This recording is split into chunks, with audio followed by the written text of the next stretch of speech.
আজ ঢাকা, রাজশাহী, খুলনা, সিলেট ও বরিশাল বিভাগের মনোনয়ন প্রত্যাশীদের সাথে ভার্চুয়ালি সাক্ষাৎ করবেন বিএনপির ভারপ্রাপ্ত চেয়ারম্যান তারেক রহমান। এমন তথ্য জানিয়েছে বিএনপির মিডিয়া সেল। বিএনপি চেয়ারপারসনের গুলশান কার্যালয়ে এই সাক্ষাৎ অনুষ্ঠিত হবে। বিভাগগুলো থেকে মনোনয়ন প্রত্যাশীরা রাজধানীতে অবস্থান করছেন। খুলনা বিভাগের ৩৬টি আসনে বিএনপির মনোনয়ন প্রত্যাশীরাও ঢাকায় এসেছেন। ভার্চুয়ালি মতবিনিময় সভার মাধ্যমে গুরুত্বপূর্ণ নির্দেশনা দেবেন দলটির ভারপ্রাপ্ত চেয়ারম্যান তারেক রহমান। চূড়ান্ত প্রার্থী ঘোষণার প্রতীক্ষায় তৃণমূল নেতাকর্মী ও সমর্থকরা।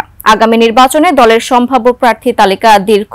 একই সাথে চূড়ান্ত প্রার্থী মনোনয়ন পেতে কৌতূহলী তৃণমূল নেতাকর্মীরা।